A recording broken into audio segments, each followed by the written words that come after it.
Okay, so good morning. Today's daf is daf Kuf Chaf Zion 127. We are at the very top of Kuf Chaf Zion Amud Aleph. Let me share my screen and we'll get really started. We're in the middle of discussing the rights of a firstborn son. And at the conclusion of yesterday's daf, we noted that these rights don't extend to a tumtum. A tumtum is somebody whose genitalia are covered when they're born, so it's impossible to tell what their gender is. But then when the skin tears and it becomes clear that the person is male, you might have thought that, well, the person was male all along, and so as a result, we should treat that male as a firstborn son. And the answer is we don't. We then taught a second law in connection with a tumtum. And now, as we pick up at the top of Kuf Chav Zayin Amud Aleph, the Gemara is going to recite another rule regarding somebody whose gender initially was indeterminate and then became clear that they were male. So We're going to have Washbam. we are going to have Rashbam, and we may have even a little Tosfos. We'll see how much time we have. So Amemar Amemar says the following: Af eno mima'e chelik bechora. In addition to the law that we just said regarding a tumtum, the tumtum also does not decrease the portion that a firstborn gets. Now, remember that the firstborn. This is how the inheritance works in Jewish law, Mark and Lori, that if you have, let's say, two sons, and then you would divide the estate into three pieces, and the firstborn son would get 2/3, and the younger son would get 1/3. And so what this is saying is that a tumtum does not decrease the amount for the firstborn, the extra amount, the bonus amount that the firstborn gets. Shneamar v'yaldu lo vanim ad sheyehi ben b'shas leida. That when it comes to calculating, and the point is that they bear him sons. So unless the son was determined at the time that of birth, then it's not that's not going to discount the rights that the firstborn has. So thankfully, the math gets a little confusing. But the Rashbam walks us through it. So let's take a look. We're going to start at the right of the way and get to a Rashbam. Take a look at the top Rashbam. Amemar Amar Av Eno Mimar Chelik Bechora Oto Tumtum. So that tumtum that we've been talking about, Shenikra V'Nimsa Zachar, that whose skin tore, and we found out that he was male. Imhu Pashut, if he's not the firstborn, if he's a second or third or whatever born child, Ve'eno Bechor, and he's not the firstborn, V'Kol Nichse Ha'av, and when it comes to all of the father's possessions, Tisha Minim, we'll say that it's 900. Okay, 900 is going to allow us to do the math pretty easily. V'hein Shlosha Banim, and we'll say that there are three sons: Bechor, Upashut, Uventumtum. There's a firstborn, there's a secondborn, and then there's the tumtum. So Cholken Hanachasim Tchil Lishlosha Chalakim Ki'ilu Ein Kan. So as the first step is you divide it into three, as if there was no tumtum there, right? Because if there were only two sons, we would divide the entire estate into three pieces, and the older son would get 2/3, and the younger son would get 1/3. So 1/3 of this 900, 300 goes to the firstborn as a bonus. So that's what he starts with. Ki im bechor pashut. Let's imagine that there are only the firstborn and the second. Tumtum command delese, and we ignore the tumtum. We're going to see in just a second. So umagil chelak habachor shisha minim behen beis chalakim. So we take the 600 and we divide that he's supposed to get, and we divide it into two. Lefisha habachor notel pishnayim, because the firstborn takes two. So he's based on just him and the pashut and the secondborn. it would be 600 for the Bechor and 300 for the other one. Nimsa chelik bechora. So we see what is the bonus amount that the Bechor gets. Shlosha minim is 300. So now that we've assigned the firstborn 300, kozrin b'cholken hashisha minim hanosarim. So now how much do we have left? We had 900. Yeah. We gave the firstborn 300. How much is left, Mark? 600, exactly. So we're going to now divide that 600 3 ways. We're going to divide it between the Bechor, the Pashut, and the Tumtum. Wow. So Bain Shloshtan, we divide it 3 ways. Nimsa ha-Bechor. So now, what is 600 divided by 3? 200, exactly. Wow. So now we add 200 to 300, right? That was what the Bechor got. So 200 plus 300 is 500. And so the Bechor is going to end up with 500. And the second son is going to end up with 200. And the Tumtum is going to end up with 200. And what does that all sum to? The 900 of the estate. So Nimsa ha-Bechor notel chamisha minim, he takes 500. Tumtum va-Pashut notem kol echad shnei manim, they each take 200. Aval I hava mema'ed. Now, what would it be if instead of a Tumtum, it would have been a second Pashut, mean a second regular son? Well, then we would have divided the entire estate into 4 pieces. And the Bechor would get 2 of them. So how much is 900 divided by 4? Do you know what that is? Yeah, that's 225. Excellent. It's 225. That's exactly why, right. And so 2 times 225 is 450. And so the Bechor would end up with 450. And each of the other sons would end up with 225. And that's what the Rashbam is going to tell us. About if in fact the Tumtum would have reduced it like a regular son, lo hayanot Bechor ella arba v'chatzi manin. He would have taken 450. Pishnayim as his double portion. Keneged kol echad, opposite each of the other people. Nehi de'enu mimayit chelik ha-Bechora. But now that we say that it doesn't take off, so that's why we end up with the different numbers. Aval chelik pashut miya mimayit mikulan. And so the pashut is going to be lessened. So even though we said that the Tumtum doesn't reduce the amount that the Bechor gets, or the bonus that the Bechor gets, it does reduce the amount that all the other brothers get. So that's because he's still considered a son. Okay, so that is the interesting halacha number 1 of 3 that we're going to deal with respect to a Tumtum. Rav Shizvi Amar, Rav Shizvi gives us law number 2. And he says, Af eino nimo lishmona. Actually, a Tumtum is not given Mila on the 8th day. Now, 2 different reads of what this means.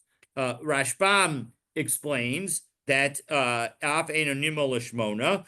Take a look in the Rashbam 3, 6, 8 lines up in the narrow lines of the Rashbam. Af eino nimo lishmona lidachot Shabbos, in order to enable the bris to happen on Shabbos. Ordinarily, in a case of a vaginal birth boy, we allow a bris to happen. We have a bris happen on the 8th day, and it happens on the 8th day, even if that 8th day is Shabbos. And even though ordinarily we don't create wounds, we don't cause bleeding on Shabbos, nonetheless, we have we basically say that we do it anyway. Based on learning that we're supposed to do it specifically on the 8th day. Kidadarshinan ubi yom hashmini, right? This is a lesson that was taught in Masechah Shabbos, that we say on the 8th day, biyom, on that day, afilu b'Shabbos, even if it's Shabbos. So that is the lesson of Rosh Shizi, according to the Rashbam. According to the Ramban actually says that when we say that it's not circumcised on the 8th day, it means that we should circumcise the son as soon as possible, because it's just not required. The day isn't required, so therefore we'll do it as soon as we possibly can. But how do we learn that? Because the Torah says This is at the beginning of Parshas Tazria. Isha kisazria v'yolda zachar. When a woman gives birth and has a son, uvayoma shemini yimol, and on the 8th day he is going to be circumcised. So ad zachar mishas leida. So what do you need? You need that the first pasuk says that he's born and he's male. Well, if this child was born and it was indeterminate, so as a result, therefore, it's the 8th day concept doesn't apply to him. Now, okay, next rule. So that was rule number 2. Rule number 3, and now we're going to challenge rule number 3, and we'll challenge rule number 2. Rav Sharavya Amar af ein imo tmei aleda. You know what? Not only is a tumtum not given a bris on the 8th day, if it's Shabbos according to the Rashbam, but even the mother doesn't have the tuma, the contamination, the impurities that are associated with childbirth. Da'amar kra isha kisazria v'yalda zachar v'tam'a shivas yamim. That only a woman who gives birth and the child is male is there going to be a 7-day period.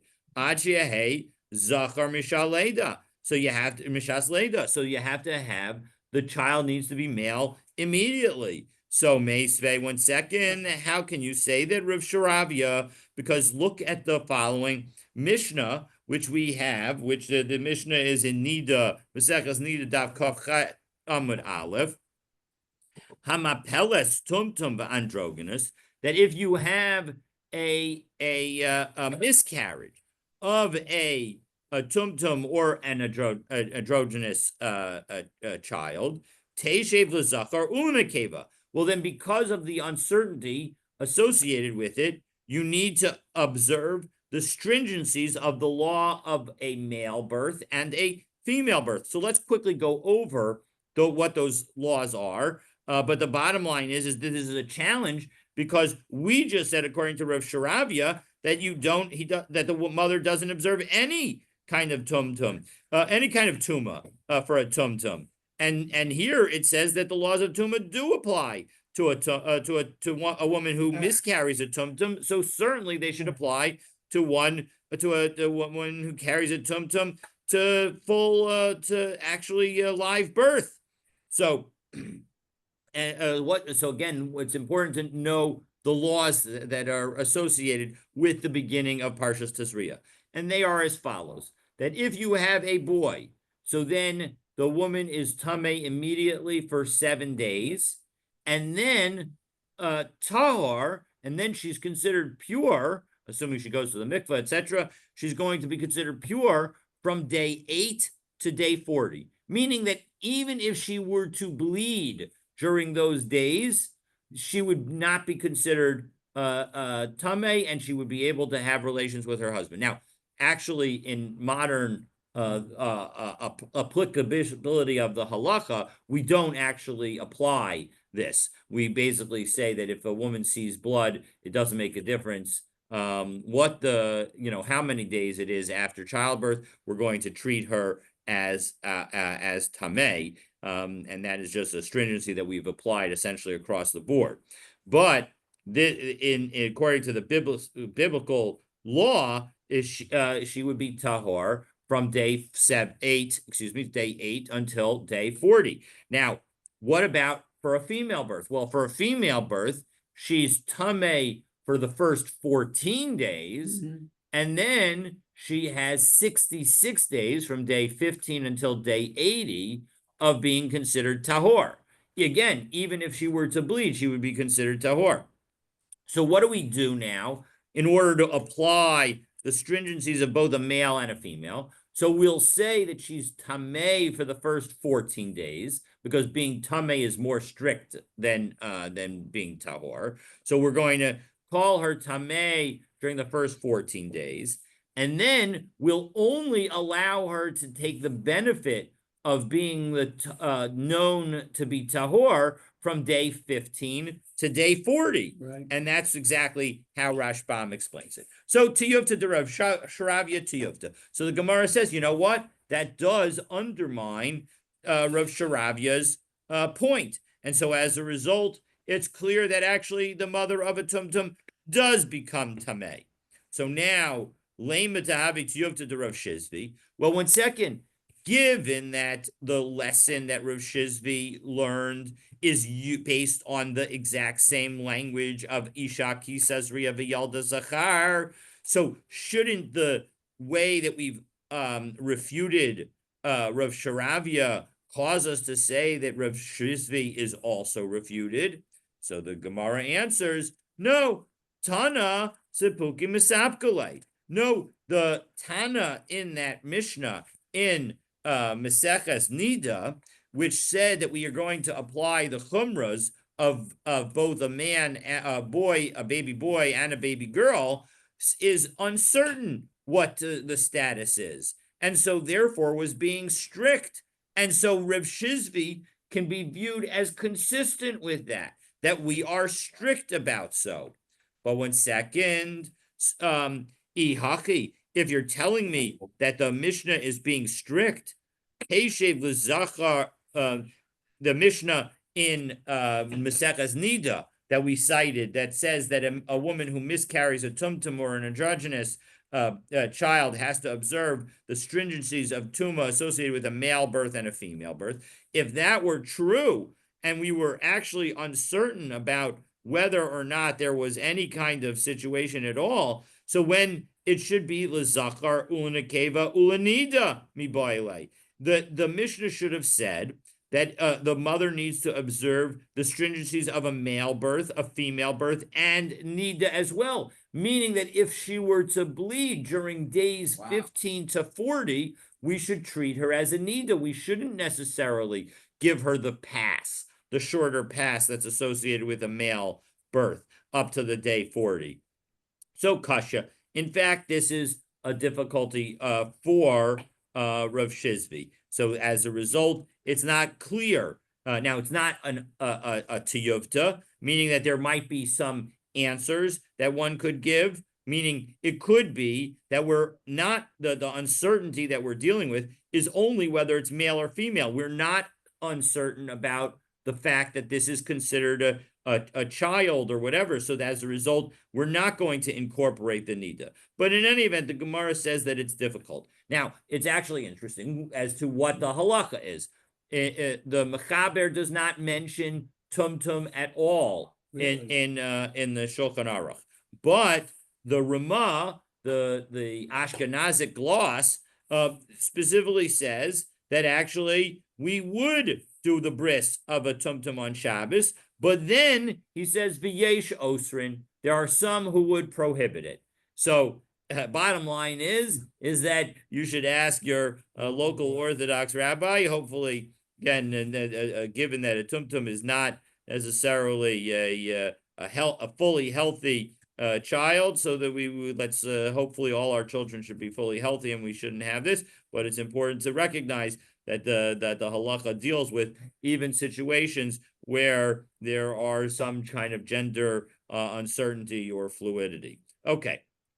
Amar Rava. So the 8th day would apply from the day that child is known to be a male, or the 8th day from the birth, and the child becomes identified as a male as in day 6 or day 5. So that's the debate between the Rashbam and the Ramban. But it certainly seems like we paskin like the Rashbam, that if you were to determine that the child was male before day 8, you would do the circumcision on day 8, not like the Ramban. The Ramban would say you do it immediately. Obviously, if you only determine that the child is male after day 8, well, then you just do it immediately. But it's not 8 days from when it's discovered. It's going to be 8 days from birth. Where's the Rambam? The Ramban it's the Ramban, Nachmanides. It's in Maseches Shabbos in connection with the Gemara that we cited in the Rashi on Kuf Lamed Bet Amud Aleph. So it's on the Rif over there that is dealt with. Well, the Ramban usually doesn't comment on the side of the Gemara. No. It's like I said, it's in his Milchemes commentary on the Rif. Okay, So Amar Rava. So now again, okay, so let me scroll my screen so that we can get to the next piece. And so the Gemara now returns to the ruling taught by Rabbi Ami at the end of the day yesterday, that a tumtum found to be male does not take a double portion, even if born first. So Amar Rava, Tanya Kavasik to Rabbi Ami. We actually have a brisa that's consistent with Rabbi Ami. Bain below tumtum. It says that the law applies to a son, excluding a tumtum, meaning a person who's found to be male at some later time, not immediate on birth. Well, that's not going to have the law of a firstborn. Bechor below suffix, and a bechor teaches us that it's got to be a certainty. There can't be an uncertain situation. So Bishlam ben Velom Tumtum, I understand what you mean by a son and not a tumtum. Rabbi Ami, that's teaching Rabbi Ami's lesson, namely that a tumtum whose gender is later revealed is not going to receive the extra portion associated with the firstborn, even if that tumtum was the first birth by the for the father. Ella bechor below suffix. But what does it mean? Apuke mai. When you say that we're talking about a firstborn and not an uncertainty, what case are you trying to exclude? So le'apuke midarish Rava. It's the case that Rava taught about, and to Darish Rava, because what did Rava teach about? Shtei nashim sheyaldu beizchorim b'machave. If you have two women that give birth to two boys in hiding, okay, and they're both the mothers are married to the same man. Yeah. So the same father was the father of both of these boys. So we know that one of them was born first, but we don't know which one was born first. Okay. What if they both gave birth at the same time, the exact same time? So there's a general principle that we say that essentially nothing happens at the exact same time, and in fact, from a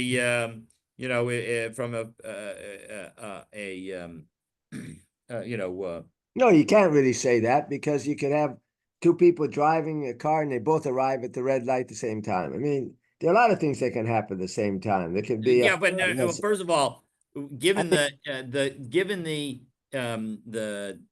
divisibility of time, the probability of any two things happening at exactly the same millisecond is basically close to zero, and the Gemara elsewhere recognizes that.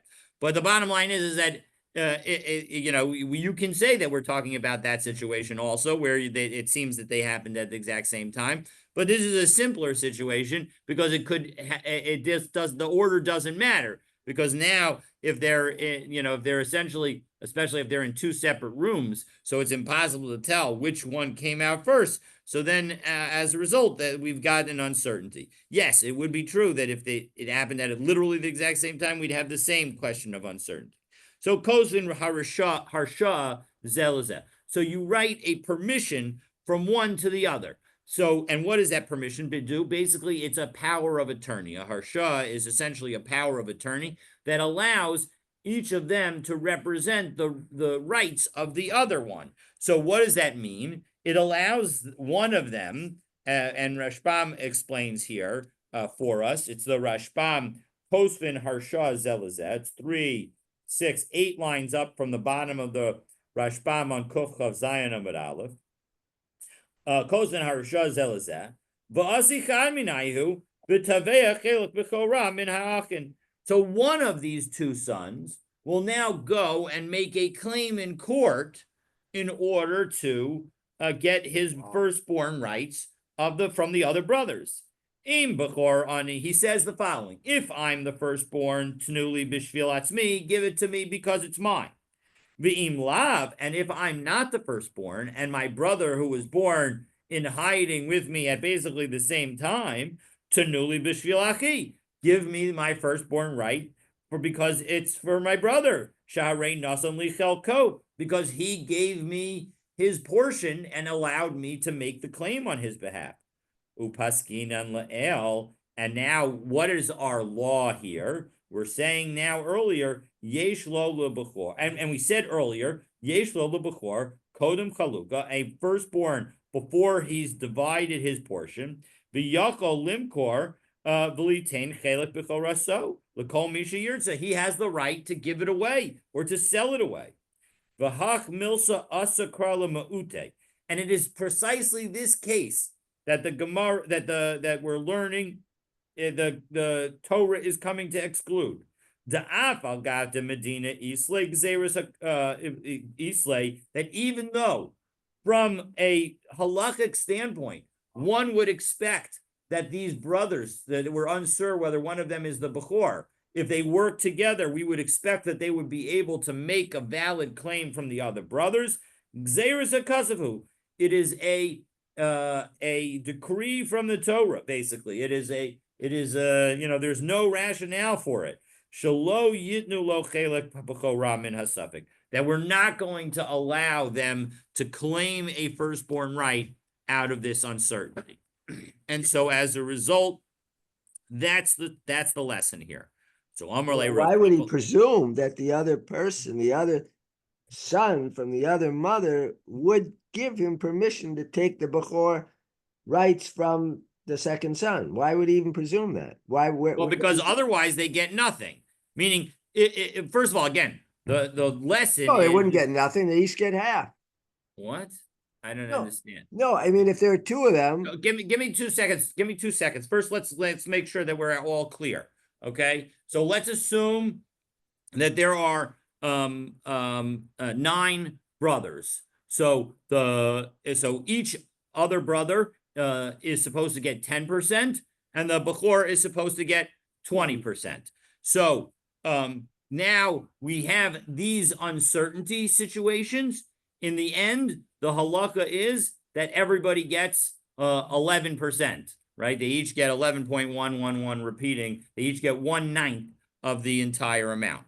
So that is what the halacha is. Now, the question that you're asking is, how do I know that one will write a harsha to the other? That doesn't matter, because it's only if they write a harsha that we have this possibility. If they don't write a harsha, each of the other brothers will say to either of those first 2 that are born in secrecy, it will say, Hamotzi mechavero alavaraya. If you want to take a firstborn share, you need to prove that you're the firstborn. So it's only because they wrote the power of attorney that allowed one of them to represent the interests of both of them that they would have the possibility of winning. Now, again, the Gzeres HaKasav in the end tells us that he's not going to win, because you can't have an uncertain Bechor. An uncertain Bechor will lose. But the logic of it is exactly as Rava notes, that logically you would think that he would be able to win in that case. All right, now if that you're still unsure, so if there was no uncertainty, for instance, they all knew, then the Bechor could give the power of attorney to someone else, to another brother, and that other brother could take the portion of the Bechor. He's relinquishing his Bechor to his brother, who gives his brother power of attorney, and the brother could say, I'm taking your portion. Correct. If there was no uncertainty. If there was no uncertainty. Now, why would any brother do that? I mean, there could be reasons, but remember, the power of attorney does not necessarily mean that the brother who got the power of attorney gets to keep the whole thing.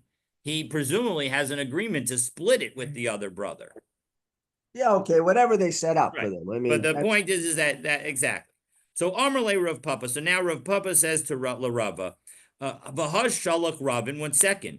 We have something that says that when Ravin sent the following report. I asked about this question to all my teachers. V'lo amruli davar, and they didn't explain it to me. Biram kach amru mishum Rabbi Yanai. Eventually, it came out that they said in the name of Rabbi Yanai, Hukru ulabasof nisarvu kosan harsha lizet.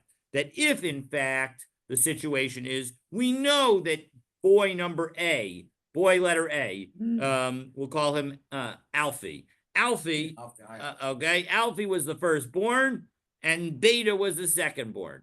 But now it got to be that they lost the birth certificate. The parents all unfortunately passed away at before the children were old enough to sort of recognize the difference in the ages between them. And even though one is Alfie and the other one is Beatty, so where they're still totally confused.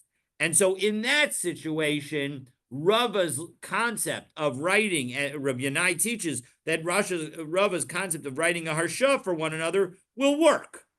But lo hukru, if in fact we never knew which one was the firstborn, so we're dealing with the situation that Rava was talking about, where the two women gave birth in secrecy, ein kosvin harsha zelazah, then they cannot. And the reason that they cannot is because of the Xeris Akasav, that it needs to be a Bechor, the low suffix. And that's exactly what the Brisa is teaching us. So one time, in that case, they never knew. The other case, they knew, but they forgot. They got lost. Correct. Now, babies so get if they mixed knew up. and forgot, Babies get mixed up sometimes in the nursery. There's hundreds of stories about this. Which baby? Yes, but those stories would mostly be. The question is it's an interesting question whether those stories are truly uncertain. Usually, remember that the mix-ups that those you're talking about are usually mix-up across families. Right. Here, the issue is within a family, because otherwise there's no claim. They all have to be sons of the same father. All right. Hadar Oki Rava Amora Ale Vidarash. So Rava, had a speaker. Given Ravin's response, he had, when he was giving his lecture, he had the speaker say the following: Dvarim shamarti lachem tos hein biyadi. I made a mistake.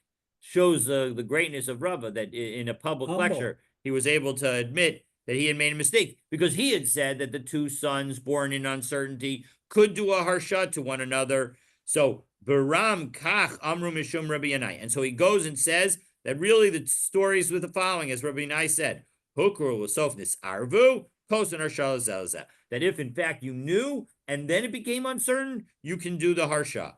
But lo hukru, in the situation that I was talking about, where you never recognized it initially, so ein kosin harsha zelza, you can't write one for the other.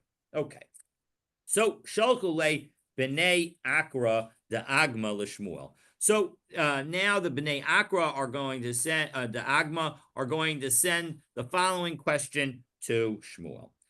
Yamdenu Rabbeinu, teach us our teacher. We know that this, we thought we knew that this child A was the firstborn, maybe because his name was Alfie, and the second was Beatty and Gammy, etc. But Amar Aviv al Acher Bechorhu. And now the father says, no, Alfie's not the Bechor, Beatty's the Bechor. So okay, so Mahu, what's the law? So Shalach Lahu, so Shmuel sent back an answer. Kosven Harsha, they should write Zelazet, as we turn to Kocha Zion Amabet. They should write a permission for one another. So in this situation, again, we have an identity of a firstborn, at least we think we do. And so as a result, we're going to allow, that's not considered an uncertain situation. And so we'll allow them to write a harsha to one another and thereby make the claim for the firstborn. Manafshach. So 1 second, the Gemara asks, Ikarabanan Svirale, if Shmuel holds like the rabbis. Now, we have not said what the rabbis say. We're going to see that in a moment.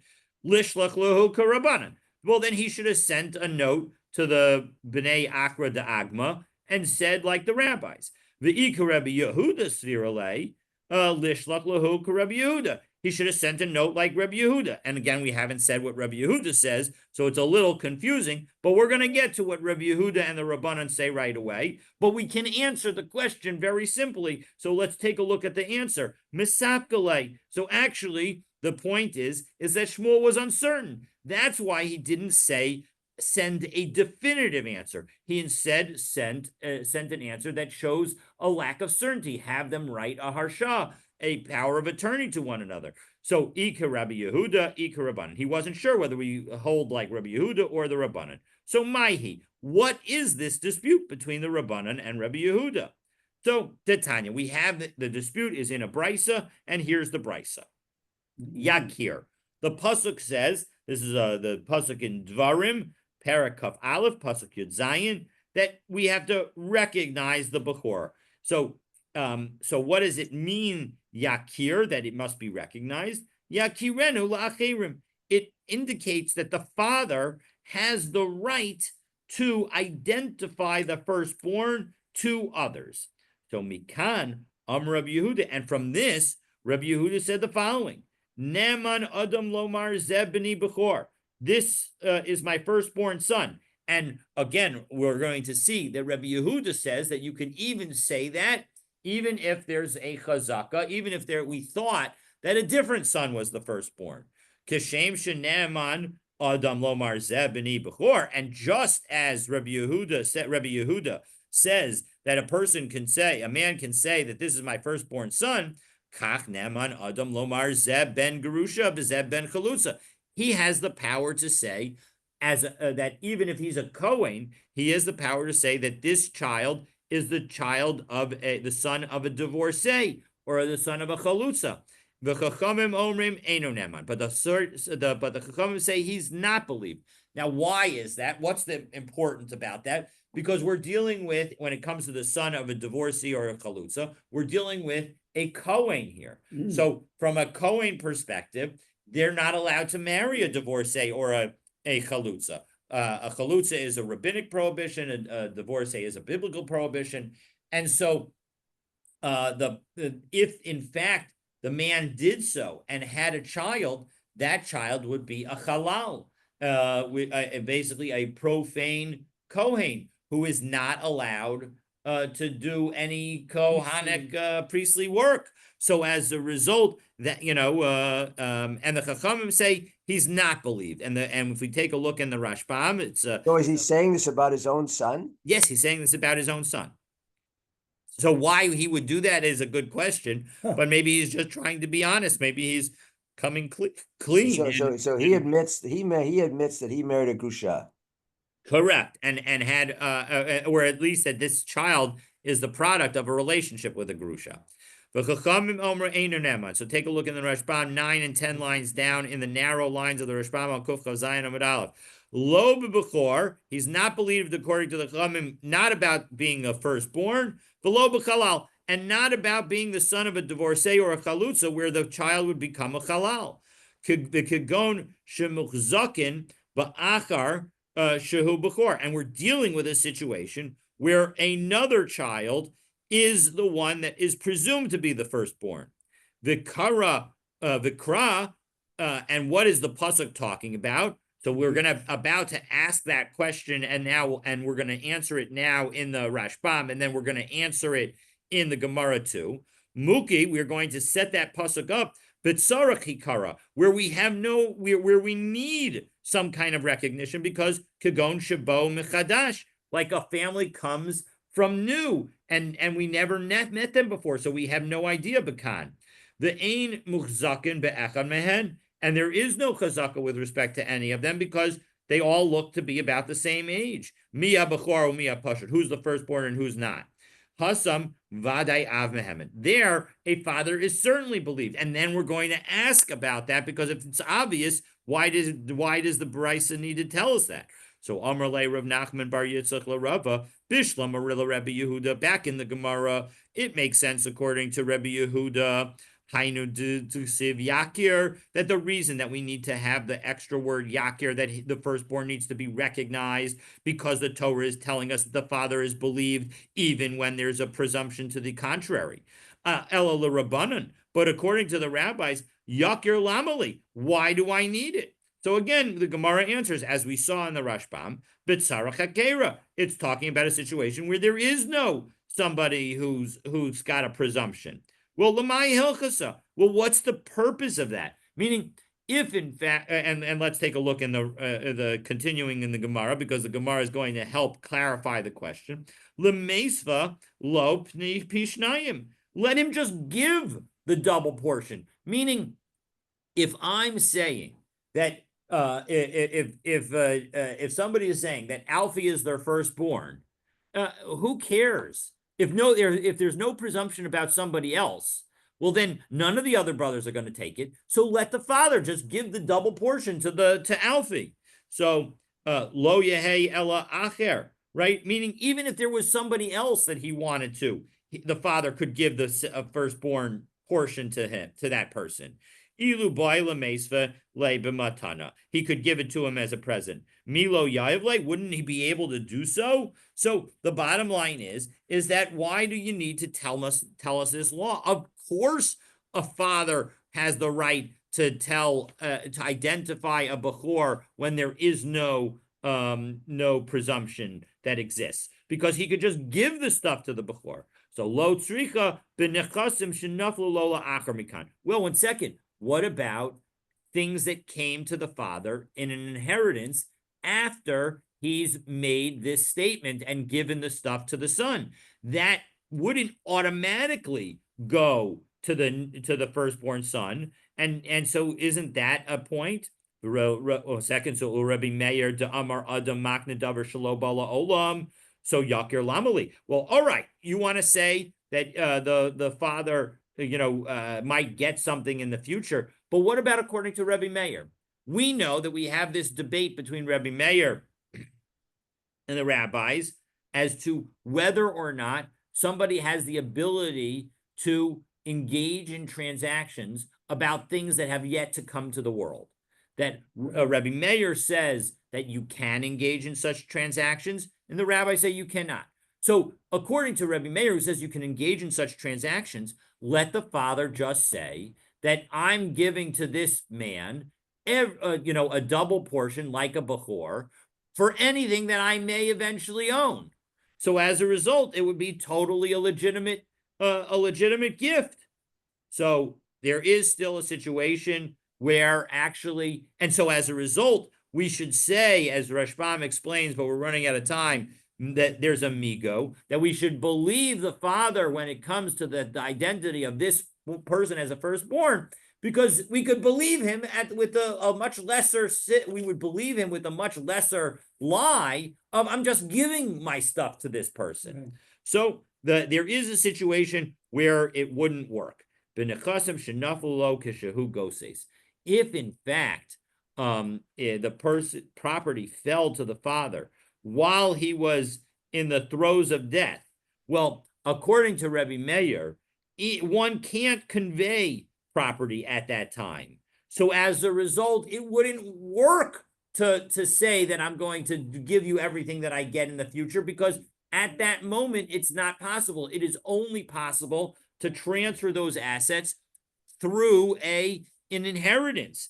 And so as a result, that's a situation. And so therefore, even according to the rabbis, there is a lesson to be learned by Yakir, that even though we're not going to allow a father to acknowledge a firstborn that contradicts a presumption, we will allow a father to acknowledge a firstborn when we have no presumption to begin with. And even though it could result in a transfer of assets that would not otherwise be possible. And so as a result, that's a useful lesson for us to teach.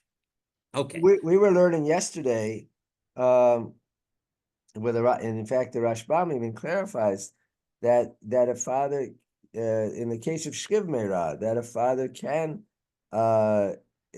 give to designate to give his gifts to the Bechor, whatever it might be. But so this seems to contradict. I don't know the exact quote. It's the Rashbam in the beginning. The key is the difference between a goses and a Shkiv Meirah, right? A Shkiv Meirah is sort of a deathbed gift, but deathbed is not the throes of death. Meaning the throes of death, a goses is sort of literally when the person is incapable of doing anything any longer. And so that's the situation where we say that he's not able to talk, that's part of the presumption that's associated with the goses. So, I'm not sure whether we actually practically sort of treat people as goses in the modern halachic sense. But the bottom line is that it seems like the distinction that you're highlighting is the fact that a goses has no ability to communicate, whereas a shchivmira is a situation where they do have the ability to communicate. Okay. The other point I would raise here is the in the situation where the father see, we bring up Rameir, the discussion of Devar Shelo Ba'olam. Uh-huh. We had a long discussion to a daf or two, a long discussion where we talked about a few days ago things that came into the father's possession after the father died, like a loan that was due. It was another obligation. So Yep. the question was, were they Devar Shelo Ba'olam or not? And we seem to say it was not considered Devar Shelo Ba'olam, because even though they didn't exist now, because the money wasn't actually there, it still became adjudicated for the Bechor, not the division later on. So how do we even apply now? Ian, how does the Gemara even bring up this concept of Shelo Ba'olam here? So an excellent question. And there the key concept is the discussion earlier was not on Davar Shelo Ba'olam, although it could have been something that Shelo Ba'olam, but it was all Davar whether it was the question was whether it was Muchsuk or Ra'ui. Right. Was it already in the father's possession, or just something that the father was potentially entitled to? So, for example, the debt. A father has an IOU from somebody, and so then passes away. Is that considered an asset that is currently in the estate, or is that considered an asset that is not currently in the estate? And again, the reason that it makes a difference is that only assets that are currently in the estate does the firstborn get a double portion to. Anything that's not currently in the estate, he does not get a double portion to. So you're completely correct that that there is a strong analogy between Ra'oi and Davar Shelo Ba'olam. But even though we might say that that the item that is Ra'oi, that is a Davar Shelo Ba'olam, meaning maybe it's about a contract that says that you're going to get the fruit in 3 years from now, and so as a result, it's something that does not currently exist. The estate itself does, when it eventually comes to be that the estate is supposed to get that stuff, then it becomes an actual item. And so as a result, it's not the future right, it's when it becomes an actual item, when the money gets repaid, then the question becomes, at the now that we actually have the money, at the time that the father passed away, was it Roi or was it Muchsak? And so you're 100% right that these two concepts are analogous, but there's an important difference, because in the prior discussion, the item itself now does exist and is now part of the estate. And so as a result, therefore, it's totally okay. Whereas here, we're talking about the father's ability to transfer something that he does not yet own, not his estate's ability to receive an item that didn't exist when the father was alive, but rather the father's ability when he's alive to transfer something that he does not own. And so that's the distinction between this discussion and the discussion that we had before. But you're right to note the similarities of the two. Okay, so now we're going to deal with two more questions. The first is an implied question, which is why you can see the on the screen, the question is in the parentheses. So let's take a look, and we'll take a look at this brisa, which seems to have an internal contradiction. Tanu Rabbanan, Hayu muchzakin bo shehu bechor. If there's a presumption that somebody is a firstborn, v'amar aviv al acher shehu bechor, and now the father says about somebody else that he's the firstborn, neman, he's believed. Hayu muchzakin bo she'ena bechor. If there's a presumption about somebody who's not the firstborn, which is just the flip side of the case, v'amar aviv bechorhu, and now the father says that he is in fact the bechor, Eino Naman. He's not believed. So it seems to be an internal contradiction because, again, we can, of course, come up with explanations, but it's interesting to note that the Gemara doesn't try to do that here, but rather the Gemara answering the question of how do we deal with his internal contradiction says, Reisha Rebbe Yehuda, the Sefer Rabbanim. It must be that the first part of that brisa is Rebbe Yehuda, and the second part is the Rabbanim. Amar Rebbe Yochanan, Amar Benihu. If a man says that he's my son, the Chazar Amar Avdihu, and then he says that he's my slave, Eino Naman, he's not believed. Now, let's take a look in the Rashbam because we'll explain why would it matter. So 1, 2, 3, 4, 5, 6, 7, 8. Chazar v'amar Avdihu. 8 lines down in the widest lines of the Rashbam towards the end of the line. Bain b'tol kadei dibur. It doesn't matter whether he does so immediately, right after having said he's my son. Bain la'achar zman. Whether he says it after a certain amount of time. Amar Kain, Achar Zan Amar Kain, or he says it after some amount of time. Al Oto Sha'amra Alav Mitchila B'ni, about the one about whom he originally said that he's my son. Eino Naman, he's not believed. B'mai de Amar Hashta, that based on what he says now, Abdi, that he's my slave. V'leika Lamemer, Ahai de Karile Mitchila B'ni Mishum de Ohavo Kibino, and we don't say that the father just love this slave like a son. De'ain derech lekrola abdo beno, because people don't call their slave a son. V'hilkach achar ta'ana rishona, after he makes that first claim, nelech, we're going to follow that. Dehoel bezos ha'achrona eno perish, because this latter one can't be just an explanation. Ki'im hakasha, rather it's a contradiction. So ein lanu leilech achar tana achrona. So we're not going to go after the second claim. Dehodas piv hamina Torah, because the Torah believes an admission. B'mai de'amar b'ni, in what he said that he's my son. Kediksiv, as the Torah said, yakir, he needs to be recognized. The kevan shehigid, once he tells it, shuv ein achozer umagin. He has no future ability to tell anymore. So what about the other order? If he says that he's my slave, v'chazar v'amar b'nihu, and then he says that he's my son, Neman, he is believed to be saying that he's his son. Because what he's really saying is that this son is so dedicated to me that he's like my slave. But you need to reverse everything in the tax collecting.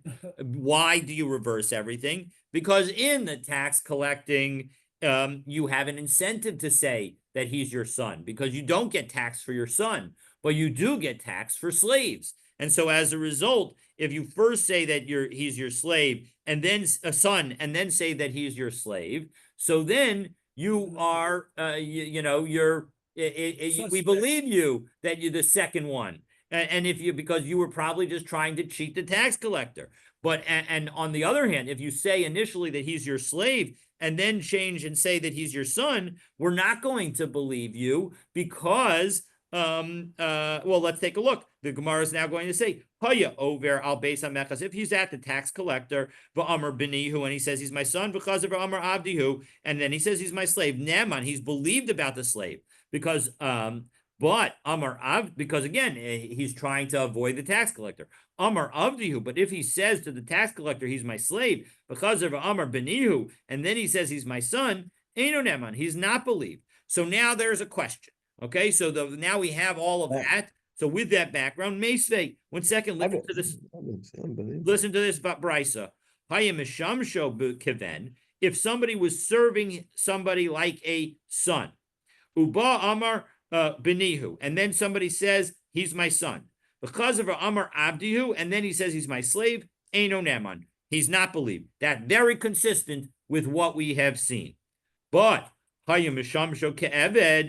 in fact he says that if he's working like a slave, Uba Amar Avdihu, and then he says, you know what, he's my slave. Because of Amar Benihu, and then he says, no, he's my son, Eino Neman. He's not believed. Whoa, that's different from Rabbi Yochanan. Rabbi Yochanan said that if the person first says that this person is my slave, and then he says he's my son, we do believe his change. So we have this contradiction with Rabbi Yochanan and this brisa.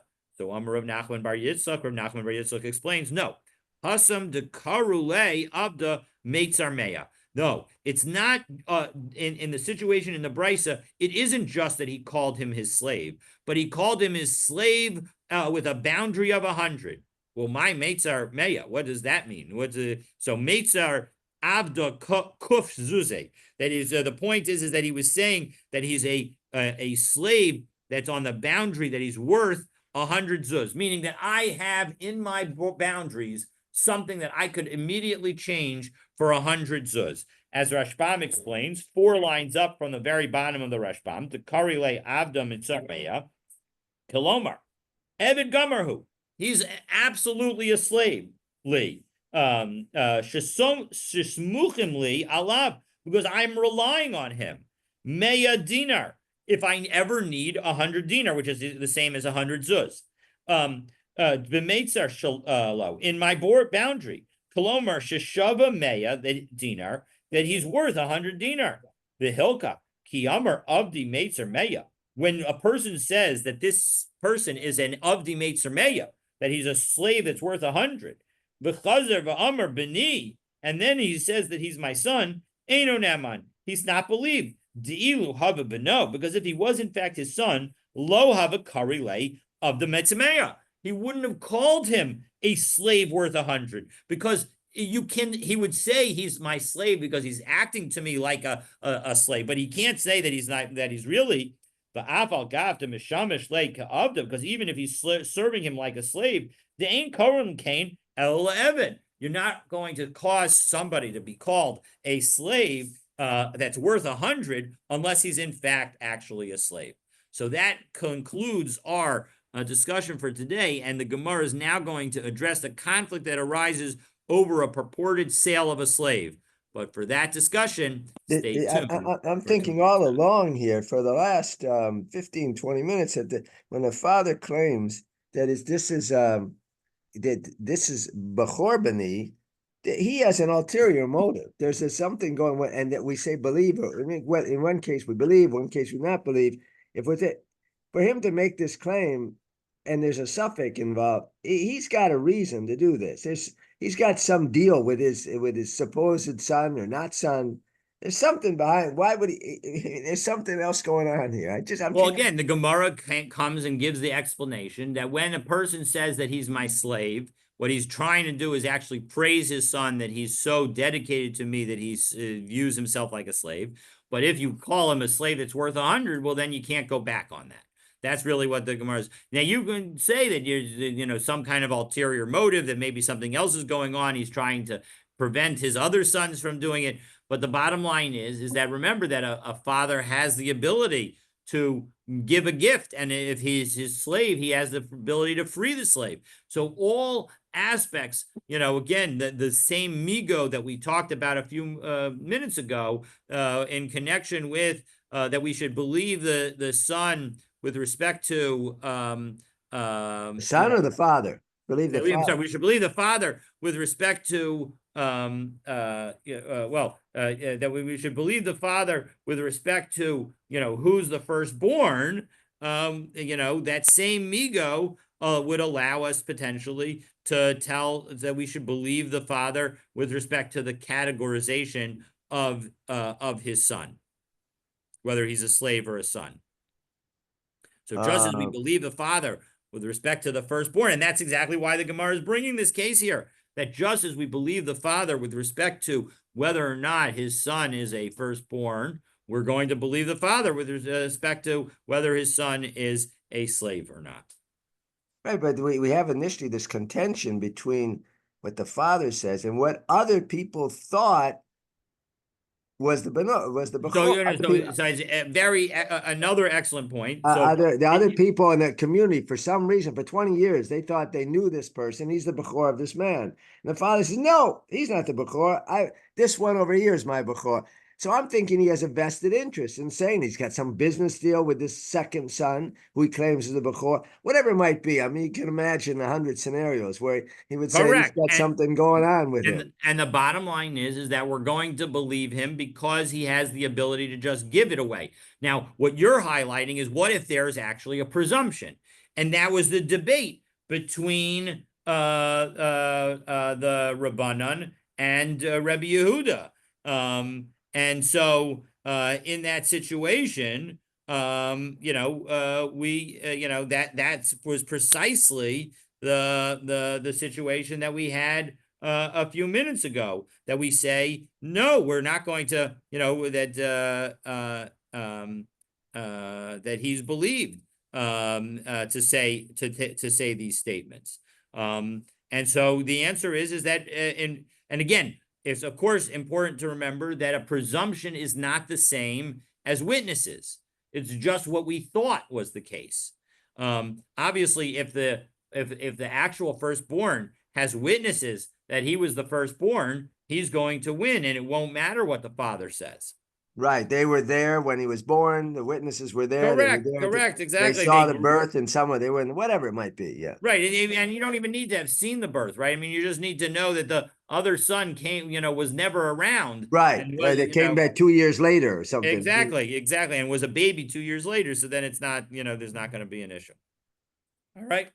All right. Well, we'll pick up from there, God willing, tomorrow. Looking forward to continuing our learning together. God willing, I'm glad to be able to provide the on-screen assistance.